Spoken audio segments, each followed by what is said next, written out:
How's the weather? How's the weather in England at the moment? In England, well, I can only speak to Kenilworth.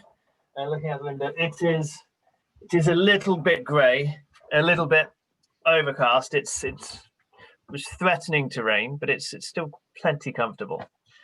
So, with that start, I'd like to let's formally begin by saying welcome everyone to today's Chinese Corner at the Confucius Institute, Coventry University. Our topic today, as you hopefully can see on the screen, is transnational education in China. And our guest speaker is Mr. John Fowler. You're an assistant professor in EAP and transnational education. So what is EAP, John?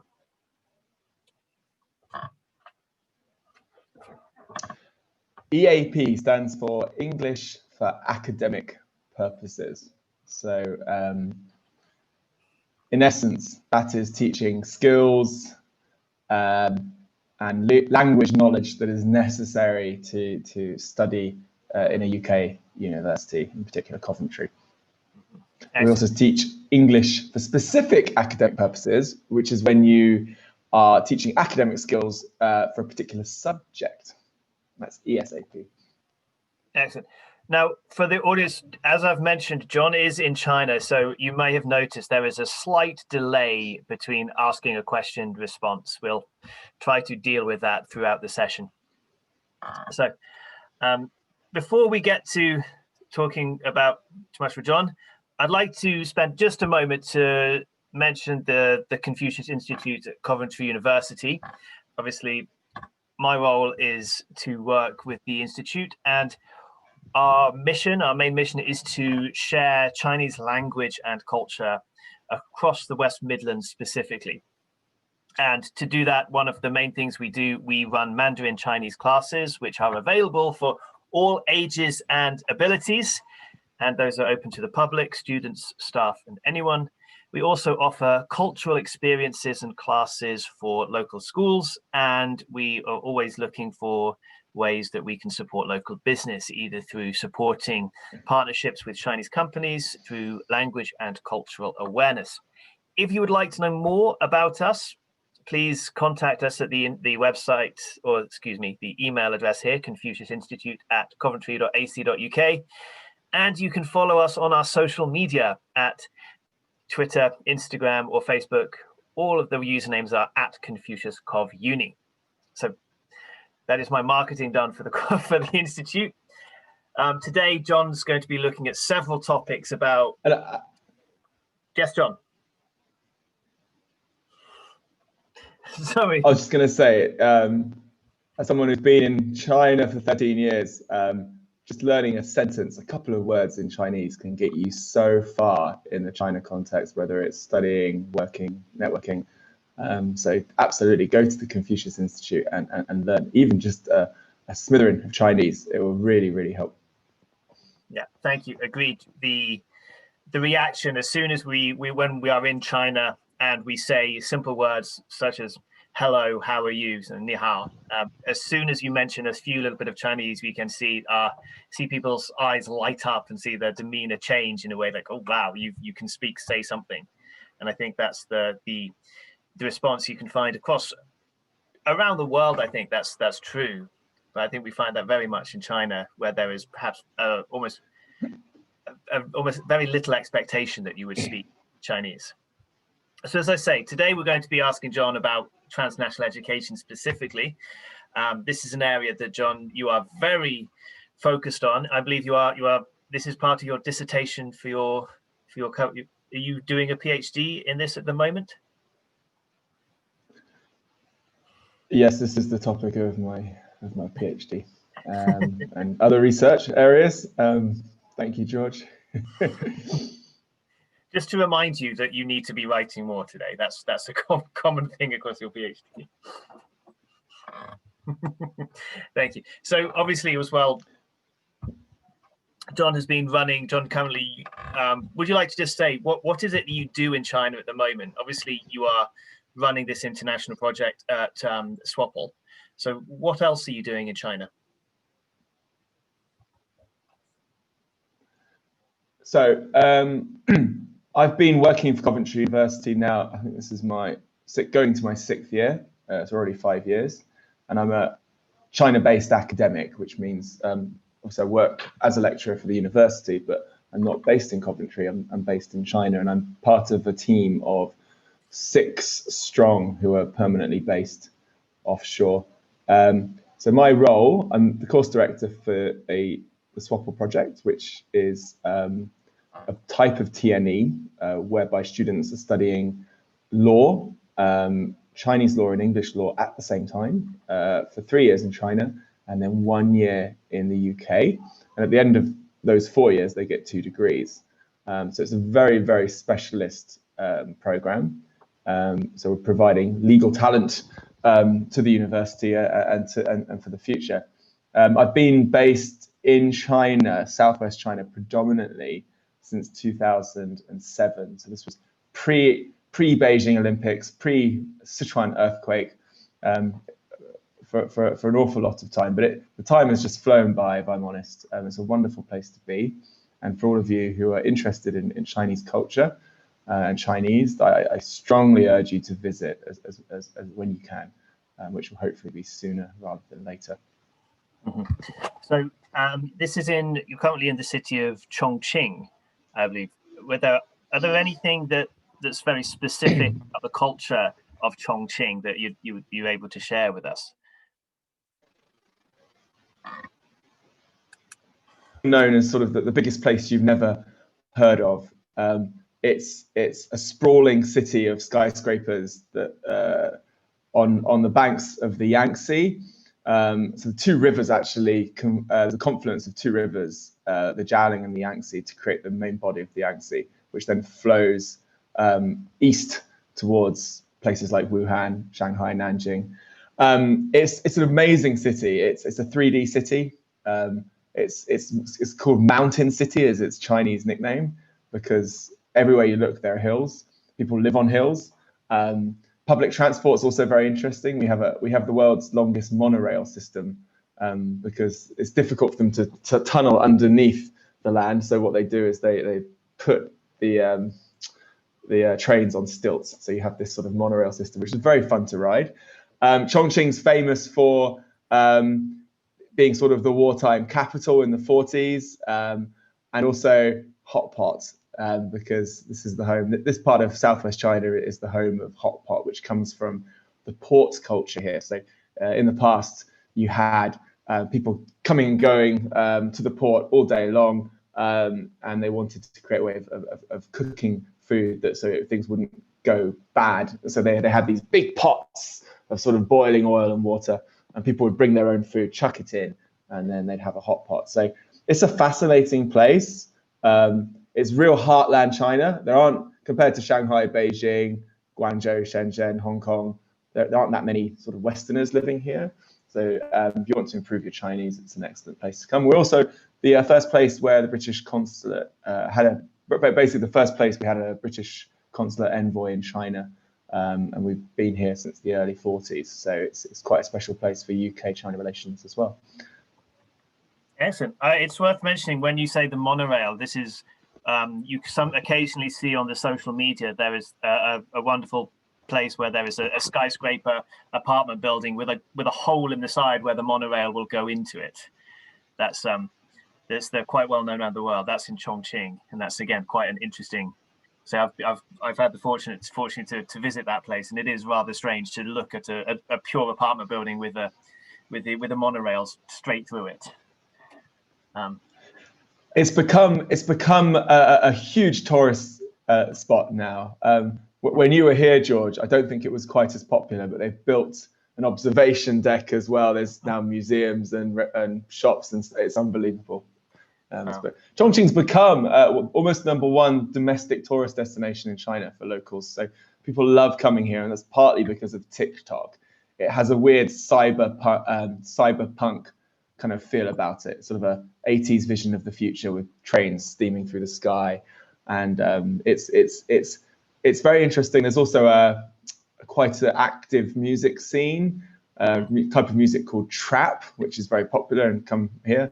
And also movies. There's a lot of heist movies. So if you think of things like the Guy Ritchie films, Lock, Stock, and Two Smoking Barrels. Those films of those ilk, the Chinese equivalents tend to be filmed in Chongqing because it's sort of dark and gothic and interesting. So it's an interesting place. Very, very interesting. Fantastic. I do look forward to being able to get back at some point. It is a fascinating place, and one of the most and a unique city in China, where most of the cities seem to be very generic and sort of very flat and grid systems, whereas Chongqing is a sprawling mass of weirdness where you can enter a shopping mall on the 4th floor and you can sort of go down 6 flights of stairs and leave on the 1st floor, on the ground floor, and you just don't know where you are in time or space. It's lovely. So let's get into what the main part of today. It's great to catch up. I should clarify, John and I worked together for several years, both in we were doing IELTS together before John came aboard in Swapple, so we do have a few things to catch up. So I'd like to say you are the program manager of the Swapple program, and that's a great example of transnational education. I think when we have the Chinese students who have the ability to come across to the UK. And I think one of the first things I'd like to discuss, in your role, you have a day-to-day working relationship with the Chinese counterparts, the deanery of the Chinese Xinan Zhongfa Dashui, the Swapple. And how have you developed that relationship, and are there any cultural difficulties that you find that crop up regularly, which are of interest and perhaps worth describing? So the relationship management is an incredibly important part of any TNE project, but we're at an advantage because Coventry, in a quite rare move, has actually put permanent members of staff on the ground in China.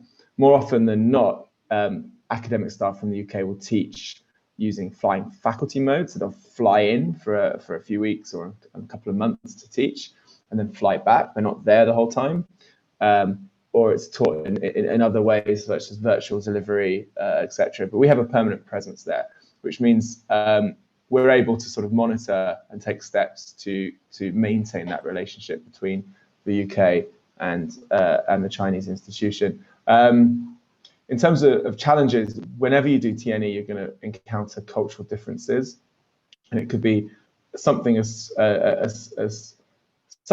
seemingly insignificant as sort of behavior in meetings and greetings and gift giving and communication etiquette, or it could be something it could extend to sort of how you work as a team, how decisions are taken, and how you follow up on decisions that are made. Language is a massive part of this, but we're very lucky because we work with a group of talented individuals. So half of our academic team in Chongqing are sort of bilingual, so they can speak English and Chinese. And then we also have the APU, which is the Academic Partnership Unit, and they will come in and help us.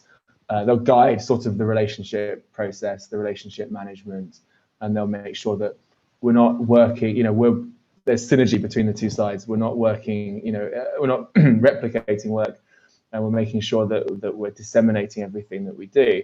But it's a big challenge, and even just understanding the Chinese higher university structure can be a massive challenge because it's very, very different from the UK. It's not always 100% transparent, and it can take a little bit of time to get your head around because you have the academic strand, and then at the same time you have the party strand, and there's kind of a sort of hierarchy within those strands, but it's not so clear how they interlink between those two strands. So knowing who to talk to get something done is very, very important.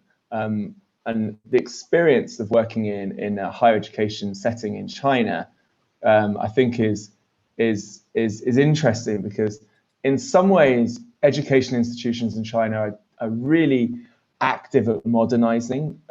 They're looking for pathways to develop, to westernize in terms of content, approaches to teaching, and just their whole approach in education. but in other ways, they're still quite traditional as working organizations.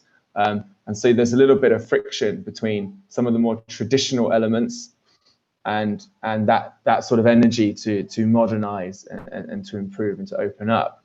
And that's also very, very interesting. There's a lot of interesting Chinese research being done in that particular area, and looking at international programs such as ours, and seeing how they deal with those sort of obstacles and those challenges and those setbacks.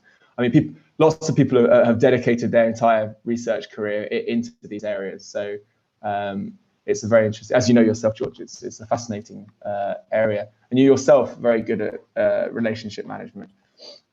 So, you know, I hope that answers your question. Thank you. I think as I say, we were very fortunate with the team from the Swapple side, and as I say, the support we had from say APU and our other relationship managers. I do want to clarify that when you say that half of your team are bilingual, your Chinese is very, very high standard, and you are very much when we were, the three of us were working together, you were the one who would speak Chinese in the meetings professionally to the professional standard, which I was not able to. So let's just go back a little bit. I mean, a bit of detour. How did you go about learning Chinese, and how have you developed that being to this level? Obviously, I think quite a few of our attendees are language students. So how have you built your Chinese language skills? Thank you for the compliment, George. I should say your passive skills are also excellent. You always knew what we were talking about in meetings, and I was good at pretending.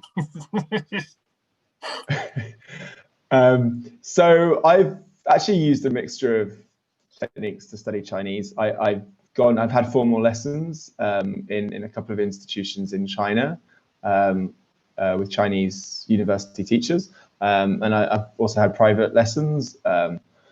To be honest, the best way I found to learn Chinese, I used a series of podcasts that were developed sort of in the early 2000s, which were really helpful because they tied into my everyday life in China. I hadn't studied Chinese before I came out here, but I found that if I tried to learn at least 10 new expressions every day, that really helped. I think the mistake that a lot of people make is they focus on the characters a bit too much, and it's more useful to learn pinyin and the pronunciation of pinyin. Depending on how you learn, some people are much more visual learners and enjoy the sort of decoding element of studying characters, Hansa. But if you're not a visual learner like me, and you're more of a sort of kinesthetic learner, or you prefer hearing things, then it's better to use pinyin. So I kept a notebook of all the expressions I found useful, and I'd write them in pinyin, and then I'd ask my Chinese friends just to check my pinyin, which was a mistake because most of those people were from Southwest China, and their understanding of pinyin was also a little bit fuzzy. It's just the most diplomatic way to say this. And then I built from that. So I actually found when I went to formal classes, my knowledge of Chinese was already quite good because I'd been using it, and I'd say trying several new words per day, but you need a chance to use them. If you're not using them, but then it's quite hard to sort of commit them to memory. And also, don't be a perfectionist. I think with any language, you need to just speak, even if what you're saying is total rubbish, and I'm sure it is most of the time for myself. Then you're going to give yourself opportunities to make mistakes, and that's an opportunity to learn. So I think it's just actively speaking. And it's you have opportunities in Coventry to learn Chinese with the Confucius Institute, and there's a lot of Chinese students there that I'm sure would love an opportunity to help you practice your Chinese as well. So I think the future's bright for Chinese learners. It really is. Thank you. And when you mentioned that there are podcasts that you listen to, are there any you would like to highlight by name? Okay, I wasn't sure I should or not, but the one I used to use is called Chinese Pod, which I think was a Shanghai-based. So I'm not sure if they're still going, but I think if you go to ChinesePod.com, you'll probably still find access to those podcasts. I think there are possibly other better forms of learning Chinese now, sort of more visual podcasts where you can actually see people talking as well. But no, well, thank you for that. I know that was a bit of a detour to the TNE talks that we're coming from. Quite all right. But I think that's always something of interest. And reminder, if any of our audience have questions, please feel free to write them into the chat at any time. We'll try to get to them. Now, let's bring this back. As I say, the focus and the topic of this meeting is transnational education. So could you perhaps give us a background, basic starters? What is transnational education as a specific field? Obviously, we understand that we have students coming from abroad to the UK, but what separates transnational education as a field of study? Okay, so transnational education, I suppose its most general definition would be an education which includes some sort of intercultural experience, and that's the most broadest definition possible.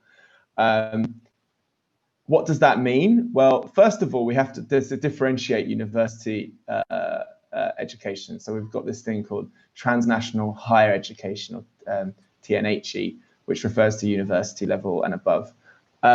Transnational education, this intercultural element, can manifest itself in different ways. So it could be something as simple as study abroad. It could be a dual program, such as the one that myself and George has worked on in the past, where you are studying with two institutions at the same time. It could be some kind of articulated program where you do a certain amount of study with one institution in one country, and then you progress to another country and another institution. Then you could do your entire education. You could complete your entire education in one location, but it could include elements from two curriculums from different countries or different cultures. And then it could be virtual. So virtual education, if it has an intercultural or international bent to it, then that could also be classified as transnational education. You've also got offshore campuses. So in China, there are a number of joint institutions which could be sort of described as, especially with the UK, there are sort of Nottingham Ningbo, which is Nottingham University, which is based in Ningbo. Liverpool University have a big project with Xi'an Jiaotong University in Suzhou. Duke have a massive campus with a university in Kunshan, just outside Shanghai. And so you've got these large-scale, specific sort of transnational campus where local students and international students will both go, and they'll receive a UK or a Western-style education.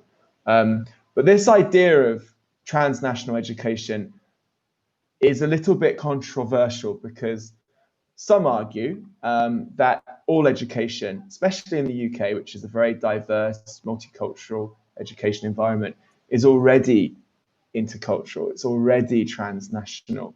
And so I think it's useful to consider China from the Chinese perspective, because campuses here are a lot less multicultural and a lot less diverse than in Europe and the UK.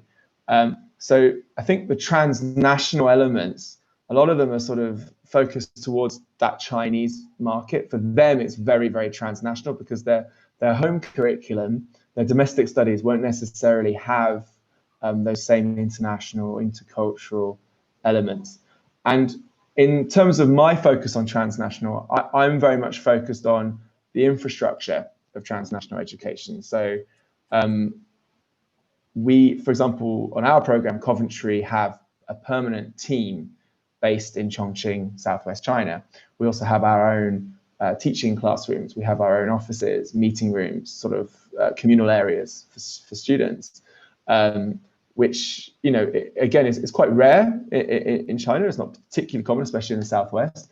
And it's those sort of structural elements where there's a tangible part of that transnational education that my focus is on. But as you can tell from my sort of rambling description, transnational education is a very big topic. people tend to push lots of different ideas towards transnational education, and people get angry, a little bit frustrated because it's not purely defined in certain categories. So I hope my definition satisfies you. Please follow up with questions, because I'm happy to go on. I think that's explained it quite well. As you say, this very broad terms, and obviously with any sort of research, as we all know, we do need to start by defining exactly our terms and our meaning. So we'll be looking at, as you say, from a Chinese perspective, exactly from what you say, the campus is very monocultural generally, as the traditional Chinese schools, the Chinese learning. So that's very interesting. George, I have a PowerPoint that can sort of explain a little bit about Coventry's transnational. Fantastic. That was going to be my next question. So please do begin. Okay, sorry. Yeah. So. Absolutely. Just bear with me a second. I'll share my screen. So, I'm not very good at this. Here we go. Okay, are you able to see my screen now? Now we can see your screen. Yes, I suddenly had my own face lurch at my screen. Okay. On the left is a map of China. So what I thought I'd do, just to help participants understand why transnational education is important, is there's a map there, and most of you know that's the map of China. And there's two ways that the university gets students from China. There's two sort of methods that we recruit students, essentially. One is through the international office, which is based in Beijing, and the other one the other unit, which is based in Hangzhou, which is a beautiful city near to Shanghai. And the ones that come through the international office, those are direct recruited students. So they have never studied with Coventry before, and they gain direct entry onto their destination academic course. Okay, so this isn't traditionally what we would call transnational education. That they're directly recruited, they finish their studies or whatever they're doing in China, and they will, assuming they meet the requirements, such as IELTS or TOEFL or any language requirements and academic requirements, they can then go on to Coventry to do their academic course, whether it's at undergraduate, postgraduate or doctoral level. What's interesting is the academic partnership unit. So this organization enables us to create partnerships with Chinese institutions and also the governing bodies that sort of look after those institutions that work for the Ministry of Education in China. And what the academic partnership unit's done is it's created some sort of key projects that we work on. So we've got the Nanjing University of Science and Technology Sino-UK project, which is in industrial and automotive design in Nanjing. We've got the GDUFS, which is the Guangdong University of Foreign Studies, which is in Guangzhou. We've got the SWAPL project in Chongqing, which I work on. And we are currently developing a new international college with China University of Communications in Hainan. And what this does is, by creating these relationships with these particular institutions in these particular locations, with the approval of the Chinese education authorities, is it enables Coventry to grow its profile in China. And this provides links that bring students over to the UK. So from the SWAPL project, we, in theory, we could have up to 100 law students coming to the UK every year. Similar numbers from Guangzhou, if not more, and then Nanjing is on a slightly smaller scale. But these are flagship projects where we've got permanent staff based there, and we're dedicating quite a lot of resources into fostering the relationships with these universities and making sure students are progressing to Coventry to finish their courses. The other way that the Academic Partnership Unit is, they work with other universities in other provinces in particular. So we've got Wuhan, Shanghai, Chengdu, Beijing, and Guangdong, excuse me. And they also have partnerships with universities in those provinces, in those regions. And it might be something called credit matching. So they basically, they agree to recognize credits that are taught by those institutions.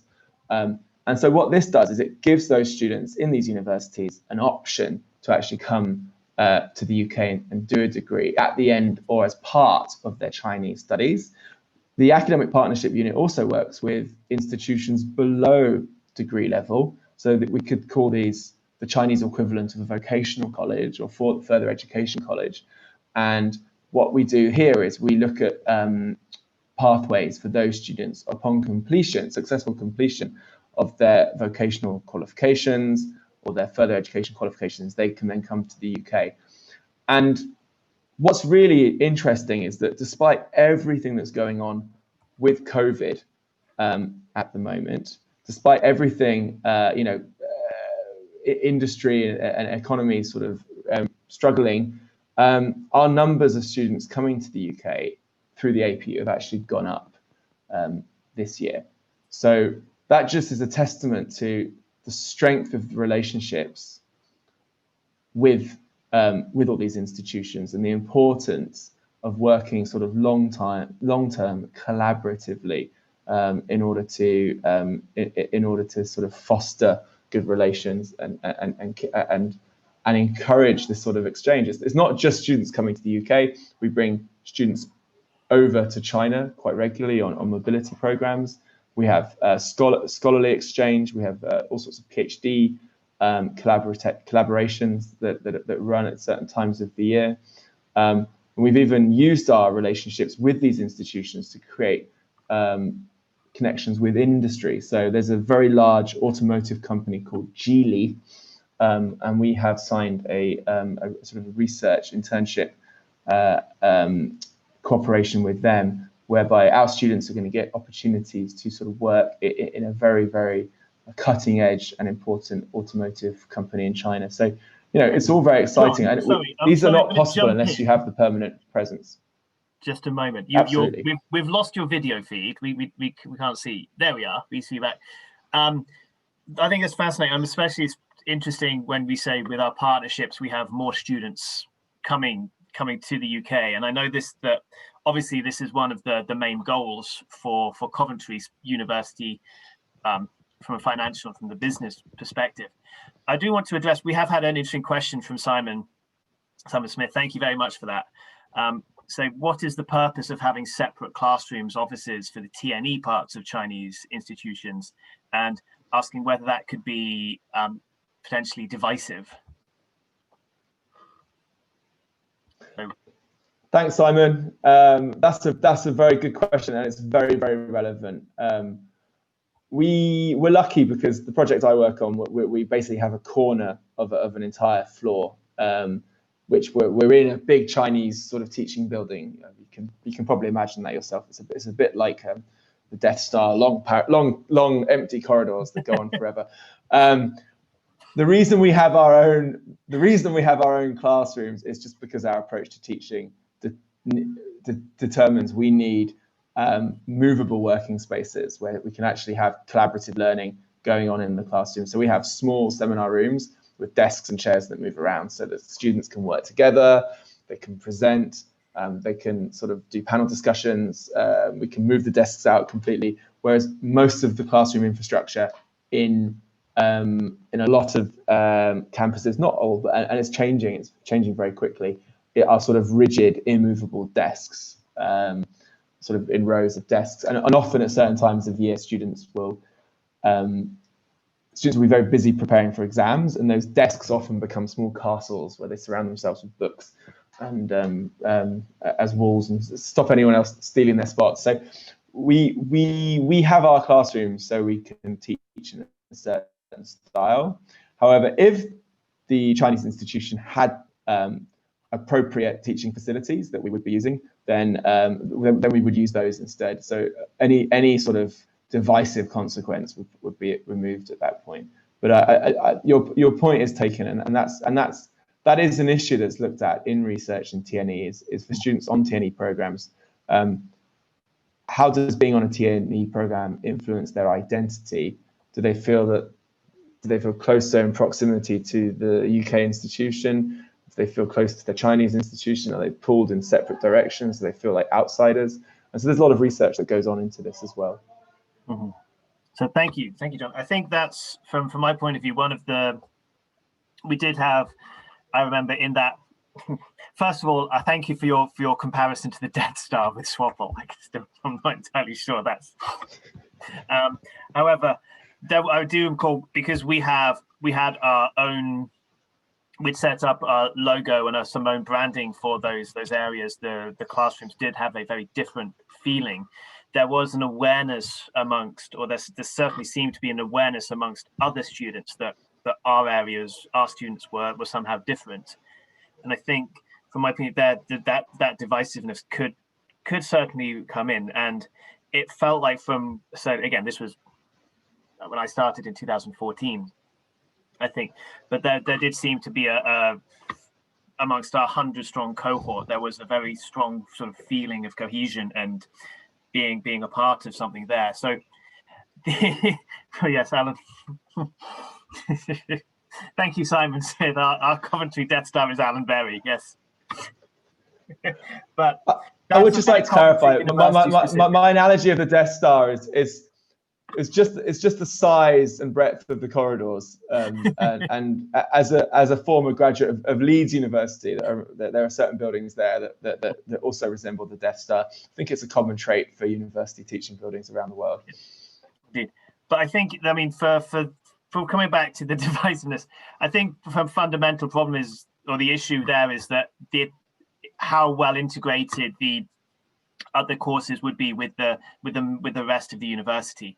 Obviously, our students came and they paid specifically for the Swapple program. They're specifically in these classes which are preparing them for progression to the UK. And in Goduf's and in our other places, this is the same, where those courses, those students are specifically have a destination in mind. Their specific destination is either Coventry or one of our competitors in the higher education space. So there is an inherent separation based on the courses and the payments. So do you think, or what do you think can be done, John, to try to sort of reach out and try to bridge that gap with other students and other groups within universities? That's a really important question, and I think that's something we're trying to overcome. We're trying to deal with on a almost daily basis. In my experience, the students do integrate very well with their domestic university if they're housed on the same campus. Now, if they're on a satellite campus somewhere else, and they're sort of their only company is their own body of students, their own cohorts, that's a different issue. Our issue is more how to engage them with UK-based academics, UK staff, and UK students, because this is what we really want. We want that pull to the UK. We want those students to feel part of the Coventry family, so to speak, and it comes from different sides. We're lucky because we have our full-time permanent presence here. And we do have, when there's no pandemic going on, we do have sort of 8 flying faculty lecturers coming over for a month at a time, 3 weeks at a time to teach.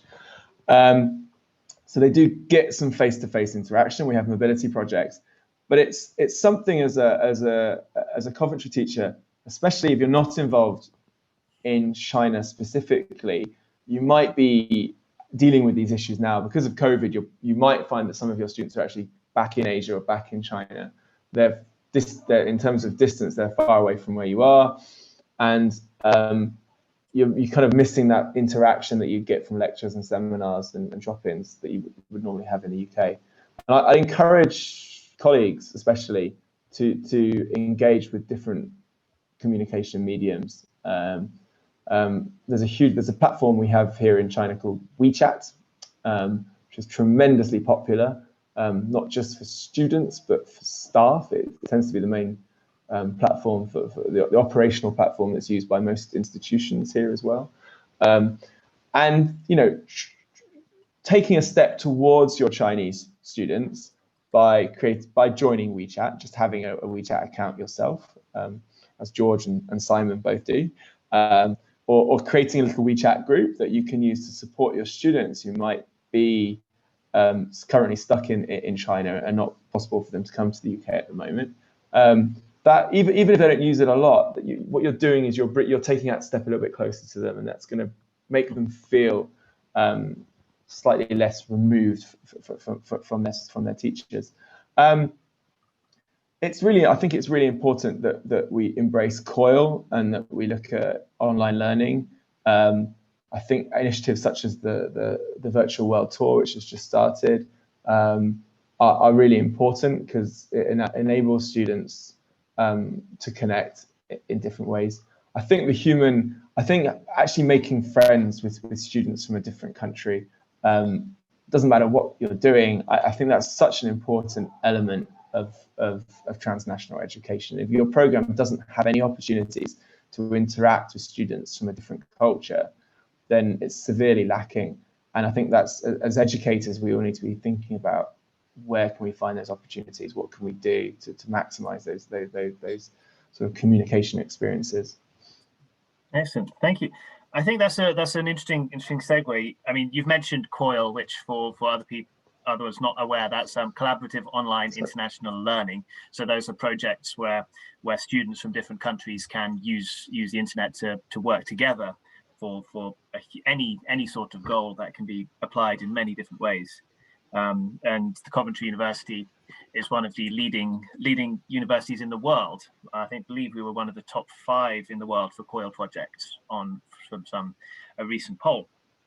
It's an area that we put a lot of focus into.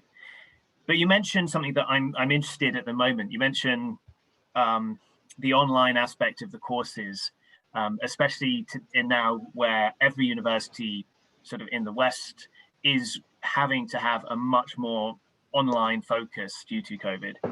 And as you know, and as we've mentioned, many of the students now are not able to come to the UK. So how has that affected student choice to come to the UK if they're focused on the online? And how do you, in your experience, have Chinese students taken to working online? Because I'm certainly when I was there, and from my understanding, a lot of their learning is in person, and very little of their Chinese side of things is online. So how do we support that shift? That's a really good point, and you know as well as I that for Chinese, often not having a real red-blooded teacher, one body in front of you in the classroom, that wasn't a genuine learning experience. That there was sort of pushback against those kind of online learning platforms, that they really wanted that body in front of them. So COVID is obviously being a real challenge. I mean, China went through this earlier than the West, because after Spring Festival, sort of the beginning of February, everything went into lockdown here. So there was a quick scramble to get everything together, to get it online. But because of the pandemic, it sort of forced everyone to focus and say, well, hang on, how can I be a good teacher? How can I educate my students using these platforms? And students, I think they're much more open now than they were 10 months ago to online learning, to a Zoom class, to sort of online collaboration, breakout sessions. I think that some of the challenges with online teaching and online learning for the Chinese students are not necessarily because of there's also obviously technical issues, which I don't really want me to get into unless you want me to cover them. Another time. But it's more cultural. I think it's the way we, as educators, it's the way we engage with our students. If you ask an open question to a room full of predominantly Chinese international students, such as, would anyone like to share their thoughts on this? Mm-hmm. You're going to get, or nobody really is going to volunteer or contribute.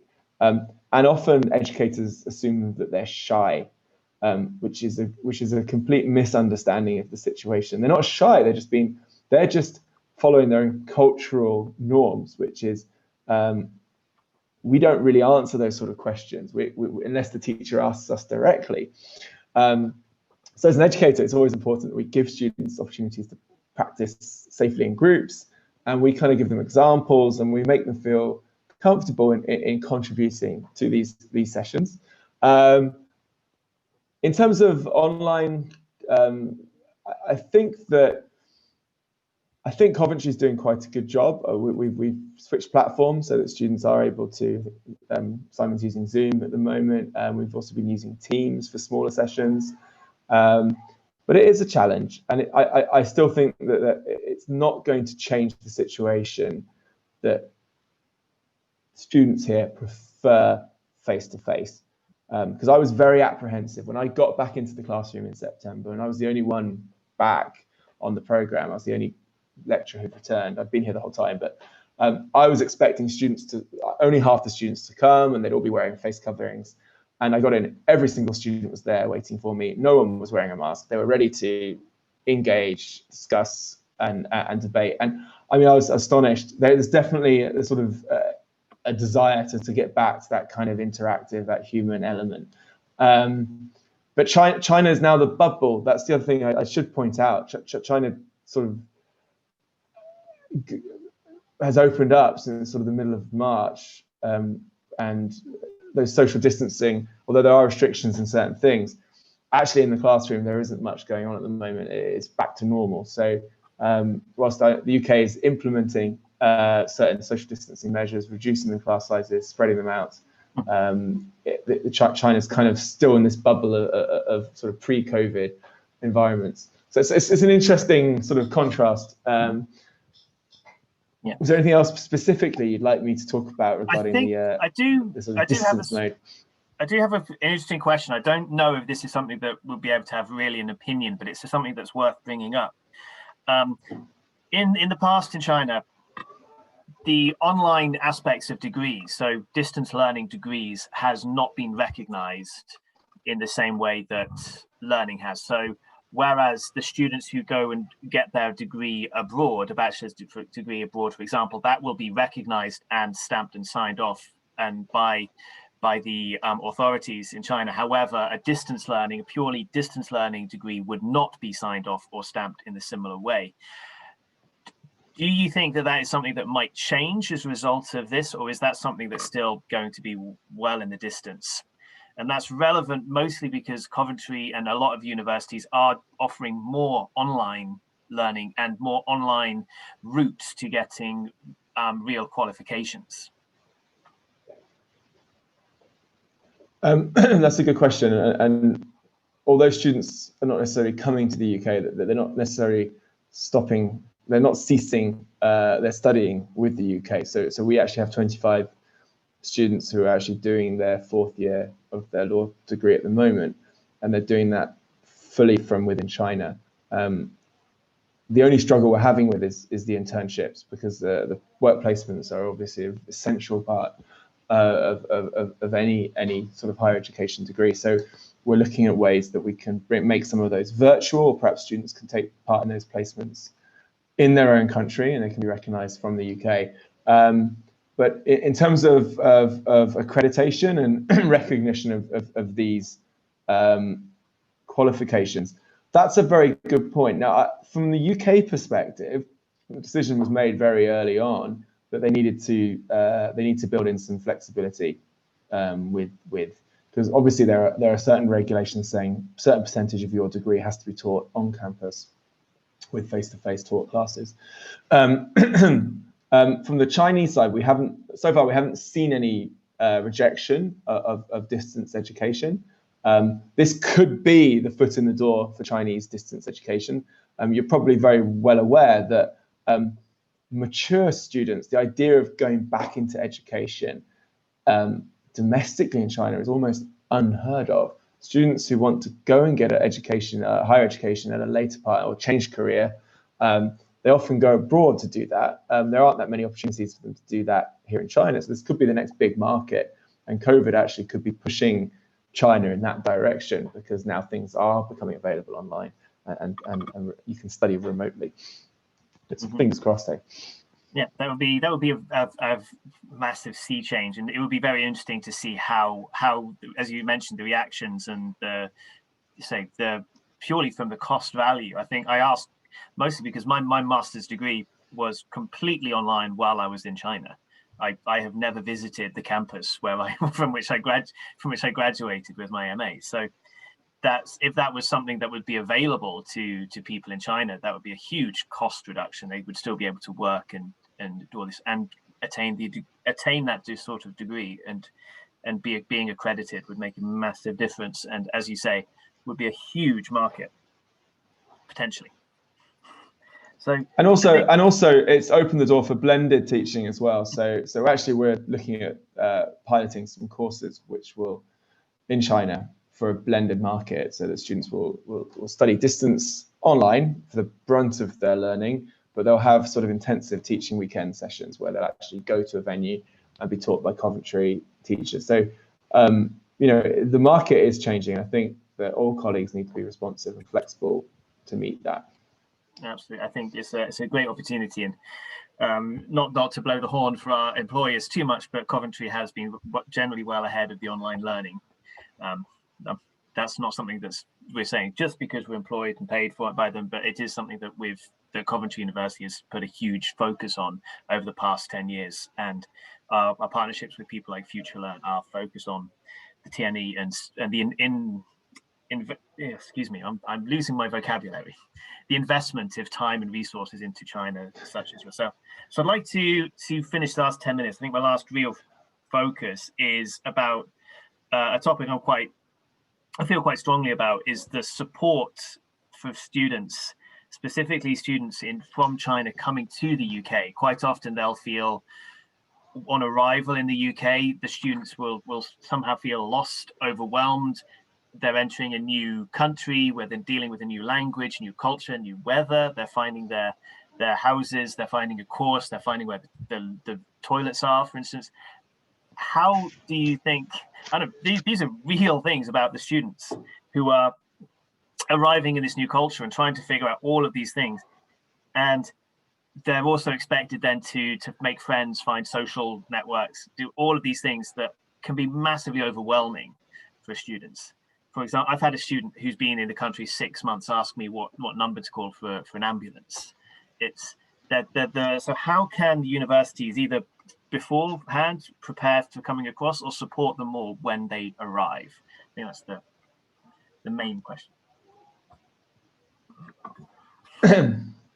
Well, first of all, there's only so much input that a university can provide to students, and you're never going to be able to cover everything. There's always going to be something that comes up that they've not covered in class. It's not in any of the materials they've been given or any of the sort of induction sessions that the students have had.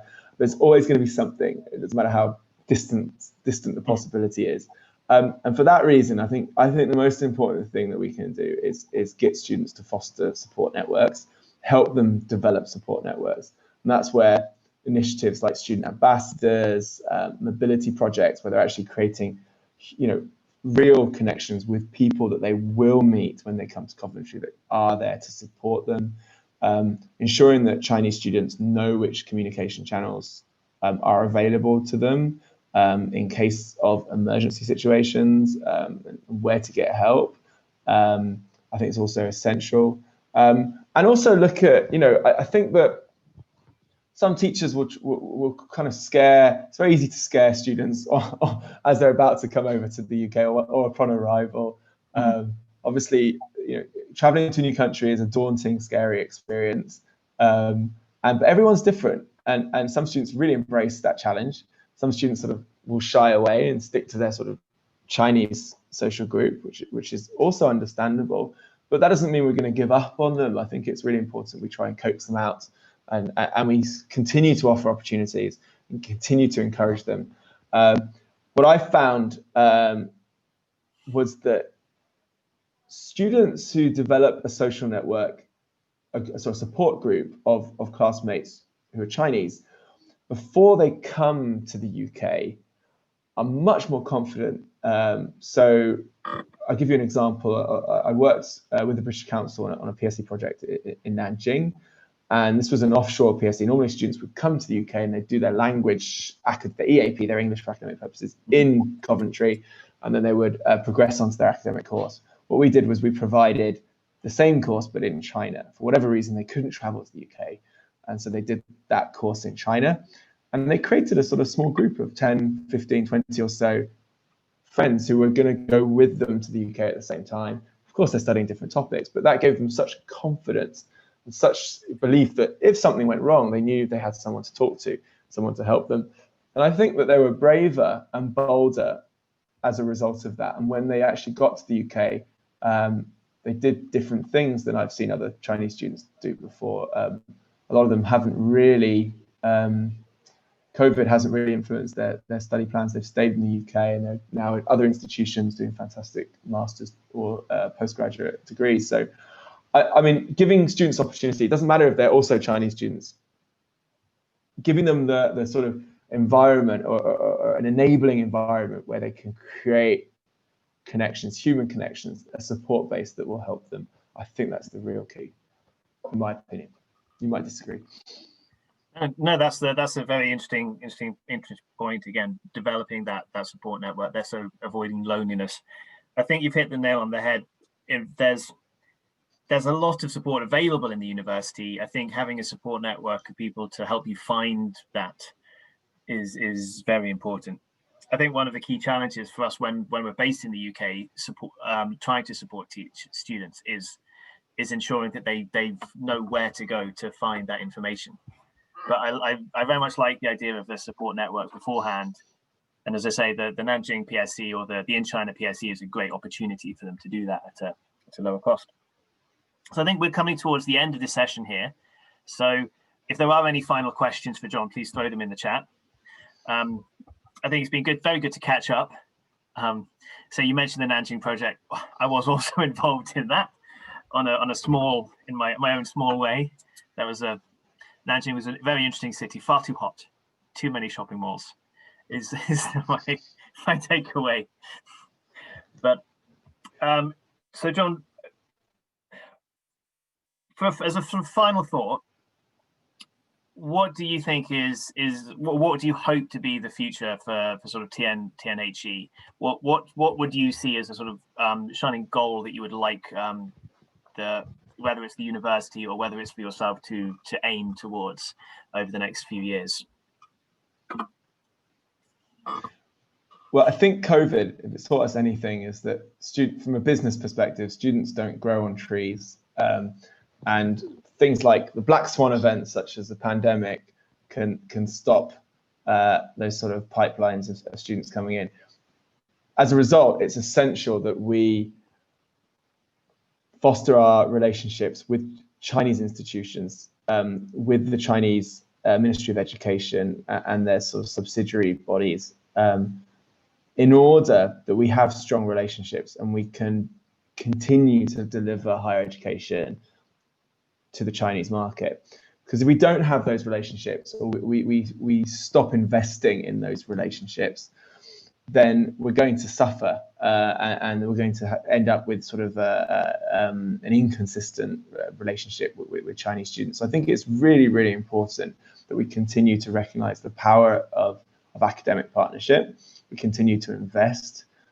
We continue to stay patient and be patient and wait for the right time, because sometimes opportunities will very quickly present themselves. And if you're not in the right place and you're not prepared, then you might miss out.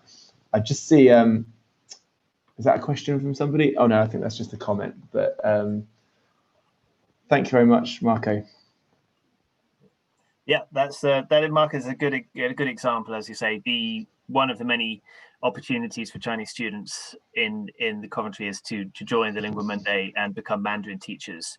Some of them have become I know of one Chinese student who became a Japanese teacher based on her unique background of study.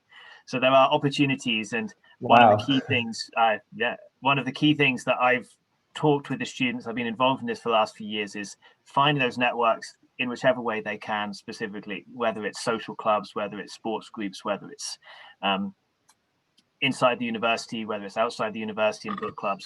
I think that's one of the most important things, not just for study, but also for them to have a successful university and an interesting university experience.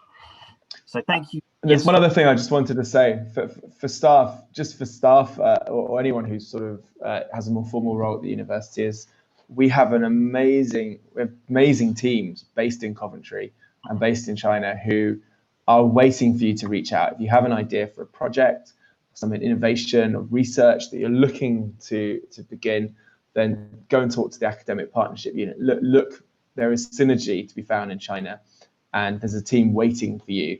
It's just sometimes it's just a case of making contact. Don't wait for them. Go off and find them. And I think there's a whole team, and you can go if you need to access that kind of support. You can go to the Confucius Institute because they are obviously well connected to all the sort of Chinese branches of the university. Well, thank you very much. With John being able to bring synergy into the world, I think that's a great place to end. Thank you very much for your time, John, and thank you very much to everyone who has joined us. Remember, this recording of this session will be available on our website in the chat. That will be confuciusinstitute.coventry.domains/news. And nothing left other than to say goodbye. Thank you very much, John, and we'll speak soon, no doubt. 再见，谢谢乔治老师。Ciao, 老师. Bye bye, John. I can't remember your Chinese name at all. Goodbye, everybody. Okay, bye bye, guys. Take care.